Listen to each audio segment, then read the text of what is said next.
अस्सलाम वालेकुम नाज़रीन, आज़ाद स्टूडियो की स्पीड न्यूज़ में आपका खैर मक़दम है।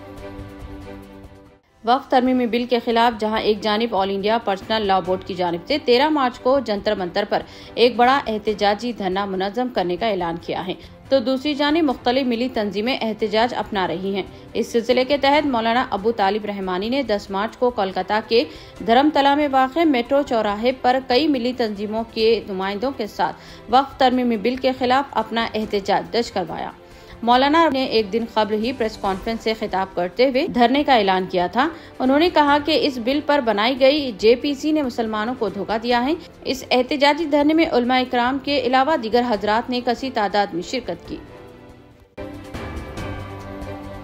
चीफ मिनिस्टर तेलंगाना रेवंत रेड्डी ने गुरप्रीत सिंह के खानदान के लिए 25 लाख रुपए की एक्स ग्रेशिया का ऐलान किया, जो उन 8 मजदूरों में से एक हैं जिनकी लाश सिरसाइलम लेफ्ट बैंक कनाल के गिरने के मुकाम पर इतवार 9 मार्च को मलबे के नीचे से बरामद हुई थी।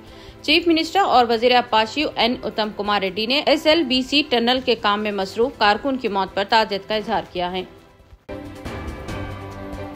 उत्तर प्रदेश के जिले संभल के चंदूसी इलाके में एक मस्जिद में ऊंची आवाज में आजान देने पर पुलिस ने इमाम के खिलाफ मुकदमा दर्ज कर लिया है और साथ ही मस्जिद के लाउड स्पीकर को जब्त कर लिया है। इससे कबल भी संभल इंतजामिया ने कई मकामात पर लाउड स्पीकर हटाने के अहकाम दिए थे और खिलाफ वर्जी पर सख्त कार्रवाई का इंतबाह जारी किया था।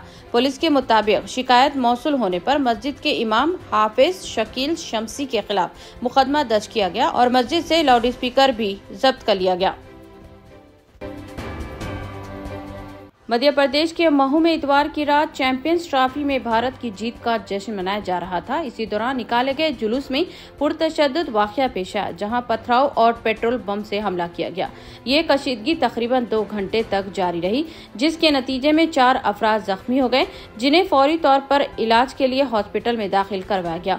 पुलिस ने इलाके में लगे CCTV कैमरे और सोशल मीडिया पर वायरल वीडियोस की मदद से हमलावरों की शनाख्त की और अब तक 13 अफराद को हिरासत में लिया गया है। हुकाम का कहना है कि हालात मामूल पर आ गए हैं और इस सिलसिले में मजीद तहकीकात जारी है। पार्लियामेंट के बजट इजलास के दूसरे मरहले का आगाज जबरदस्त हंगामा आराई के साथ हुआ। इस दौरान मंगल को लोकसभा में AIMIM के सरबराह और हैदराबाद से रुकने पार्लियामेंट असदुद्दीन ओवैसी ने archaeological survey of India ASI में मखलूआ जायदादों और तारीखी विरसे की हिफाजत को लेकर हुकूमत पर तनकीद की। असदुद्दीन ओवैसी ने कहा कि मुल्क की तारीखी इमारतें खराब हो रही हैं, लेकिन हुकूमत इस पर तवज्जो नहीं दे रही है। उन्होंने इल्जाम लगाया कि ASI अब हिंदुत्व नजरिए की कठपुतली बन चुकी है और अपनी जिम्मेदारियां सही तरीके से अदा नहीं कर रही हैं। मरकजी वजीर सयाहत गजेंद्र सिंह शेखावत ने अपने जवाब में असदुद्दीन ओवैसी के इल्जामात को मुस्तरद करते हुए कहा कि ASI पूरी संजीदगी के साथ अपनी जिम्मेदारी निभा रहा है और तारीखी विरसे का ख्याल रखा जा रहा है। उन्होंने एतराफ किया कि ASI में स्टाफ की कमी है, ताहम इसे जल्द पूरा किया जाएगा। ICC चैंपियंस ट्रॉफी 2025 का फाइनल मैच में टीम इंडिया और न्यूजीलैंड के दरमियान दुबई इंटरनेशनल स्टेडियम में खेला गया। इस मैच में रोहित शर्मा की क़ियादत में इंडियन टीम ने शानदार खेल का मुजाहरा करके ट्रॉफी अपने नाम कर ली। टीम इंडिया ने न्यूजीलैंड के खिलाफ फाइनल में 4 विकेटों से जबरदस्त फतह हासिल कर ली। टीम इंडिया ने 12 साल बाद चैंपियंस ट्रॉफी जीत ली। टीम इंडिया की जीत के साथ ही मुल्क भर में जश्न का माहौल देखा गया। टीम इंडिया को फाइनल तक पहुंचाने में कई अहम खिलाड़ियों का मुजाहरा है, जिनमें मोहम्मद शामी भी शामिल हैं। मोहम्मद शामी ने टूर्नामेंट के पहले मैच में 5 विकेटें हासिल करते हुए धूम मचा दी, जबकि सेमी फाइनल में ऑस्ट्रेलिया के खिलाफ 3 विकेटें हासिल की और टीम इंडिया की जीत में अहम रोल अदा किया। फाइनल मैच में उन्होंने 1 विकेट हासिल की। टीम इंडिया के तेज गेंदबाज मोहम्मद शामी को रमजान मुबारक के दौरान रोजे का एहतमाम नहीं करने पर एक तबके ने तनकीद का निशाना बनाया, तो कई लोग इनकी हिमायत में सामने आए। शामी ने सहाफियों के सवाल पर कहा कि मुल्क का मामला है, भारतीय प्रोफेशनल क्रिकेटर्स के लिए शेड्यूल तैयार किया गया है, जिस पर अमल दरामद करना होता है। उन्होंने मजीद कहा कि रमजान के दौरान चैंपियंस ट्रॉफी में खेल पर ध्यान था, रोजे की क़ज़ा बाद में करूँगा। कांग्रेस हाईकमान ने तेलंगाना में MLA कोटे की 4 MLC नशिस्तों के बारे में फैसला कर दिया।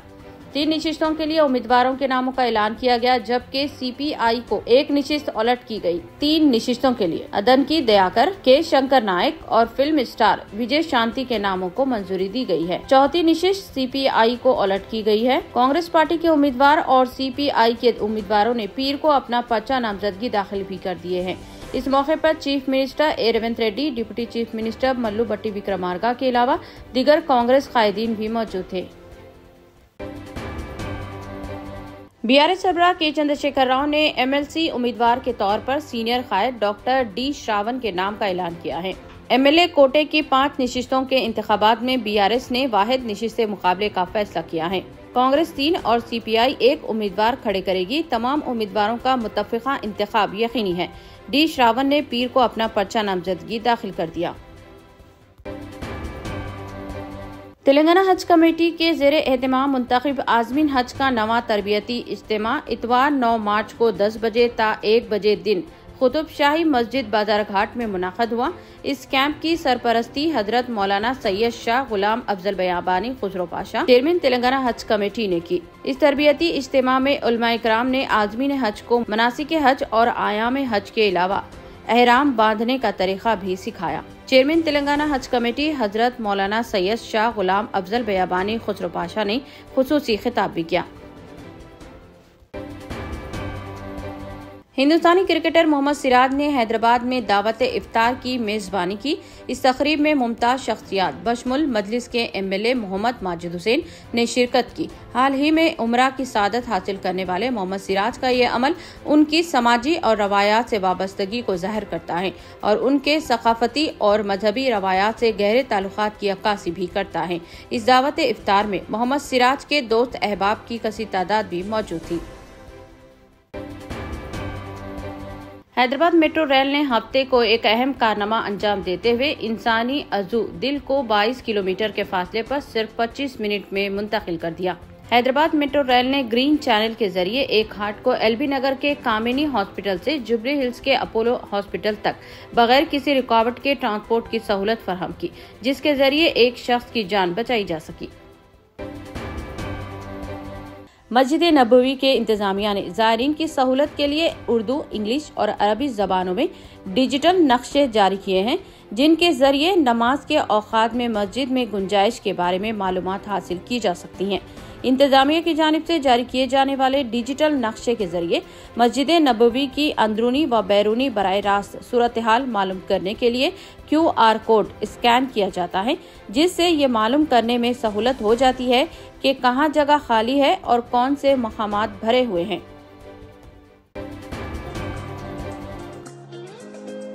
इतने कम दाम में इतने ज्यादा ऑफर्स, घर लेकर जाने में तकलीफ? No problem. अब आप घर बैठे ऑर्डर कीजिए और हम करेंगे फ्री होम डिलीवरी। अब होगी बचत घर बैठे। अपने शहर में सबसे सस्ता आपका रेड रोज स्मार्ट।